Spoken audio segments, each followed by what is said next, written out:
जब आप भिक्षावृत्ति करके अपना भरण पोषण करते हैं और वही भगवान को भोग लगाते हैं, 4 लोगों से मांग करके ही अपना, ये उनके लिए ऋषि महर्षियों ने ये व्यवस्था बनाई। जो बड़े घराने के लोग हैं वो झुकना नहीं जानते हैं और भगवान का बोध करना चाहते, भगवान कृपा की शक्ति का बोध करना चाहते हैं, भक्ति को जानना चाहते हैं, शक्ति को जानना चाहते हैं, तो फिर गुरु आचार्यगण आपको झुकना सिखाते हैं। कैसे शक्ति प्राप्त होती है? एकड़ने से, अड़ने से, फूलने से शक्ति नहीं मिलती। शक्ति मिलती है आपके समर्पण से, शक्ति मिलती है आपके त्याग से, कृपा मिलती है आपके विचारधारा के साथ, आपकी इंद्रियों के, आपके पंचभौतिक जो आत्मा है, जो शरीर है, जिसके अंदर जो परमात्मा रूपी शक्ति लाइट विराजमान है, वह शक्ति रूपी शरीर को अंदर जो भी ईगो होता है, जो भी घमंड होता है, जो भी अहंकार होता है, उसको खत्म करता है। तब उसके बाद एक लाइट दूसरी उसमें स्थापित हो जाती है और उसी दूसरी जो पूर्व से ही जो लाइट स्थापित है, उस लाइट में वो लाइट प्रवेश कर जाती है, तो वो व्यक्ति प्रकाशमान हो जाता है। लोक कल्याणकारी जनमानस के लोक कल्याण, राष्ट्र कल्याण की चिंतन करने लगता है, वो सदपुरुष महापुरुष बन जाता है।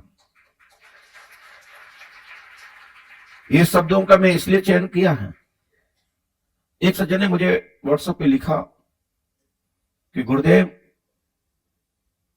वाल्मीकि डाकू थे, लूट लिया करते थे, वो त्रिकालदर्शी कैसे बने? वो तो डाकू थे, भगवान उनको डाकू को कैसे मिल गए? जो मैं बता रहा हूं इसी प्रकार से मिले। पहले जो भी मानव होता है, उसको जब रास्ता नहीं मिलता, उसका आभा मंडल अच्छा नहीं होता, तो वो व्यक्ति भटका हुआ होता है, वो मानव भटका हुआ होता है, चाहे वो बेटा हो, बेटी हो, बहन हो, भाई हो, कोई भी हो। यदि उसका आभा मंडल अच्छा नहीं है तो उसकी दिशा भी ठीक नहीं होती है। जिसका आभा मंडल अच्छा होता है, जिसके दोस्त मित्र अच्छे होते हैं, जिनके घर के संस्कार अच्छे होते हैं, उनके घर में संस्कार प्रकट होते हैं, संस्कार में वृद्धि होती है और संस्कार रूपी महापुरुष व शक्तिमान उस घर में प्रकट होता है। बड़े बड़े राजाओं के यहां जो राक्षस प्रवृत्ति के थे,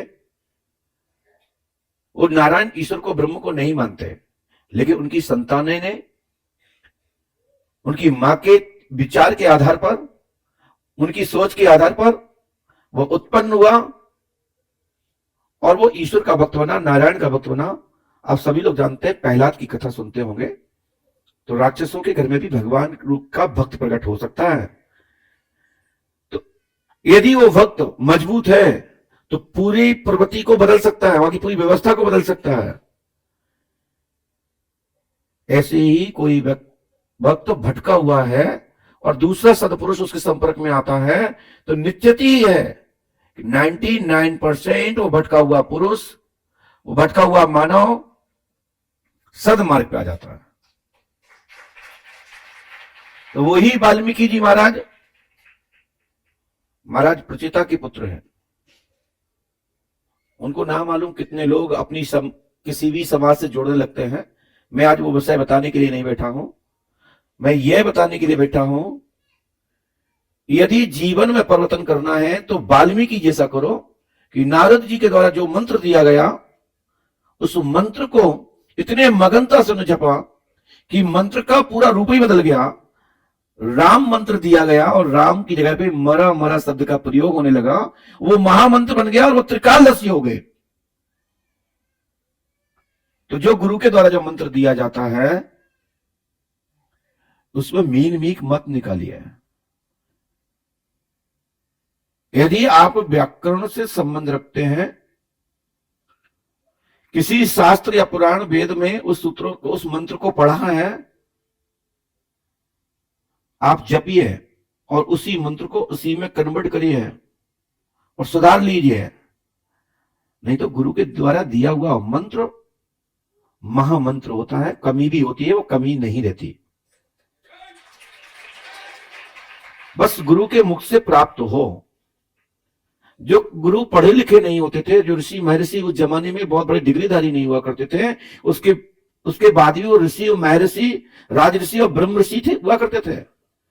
जो आज के पढ़े लिखे साधु संतों गुरुजनों को ये उपाधियां मिलना बहुत कठिन है। उस जमाने में बड़े बड़े वैज्ञानिक उस जमाने के, उनको ऋषि और महर्षि कह के बोलते थे। तो जो गुरुजन अपने मुखारबिंद से जो मंत्र दे देते हैं, वो मंत्र नहीं, महामंत्र है। कमी भी होने के पश्चात भी कमी नहीं रहती, ऐसा ईश्वर का वचन है, भगवान का वचन है, भगवान राम और कृष्ण का वचन है।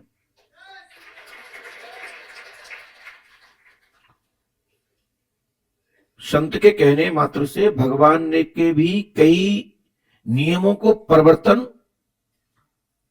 संतों की बात खाली नहीं जाती। परमात्मा अपनी बात को भला ही व्यक्त कर सकता है, लेकिन संत के वाक्य को फलीभूत कराता है। बस वह संत होना चाहिए, तब वह बात सिद्ध होती है।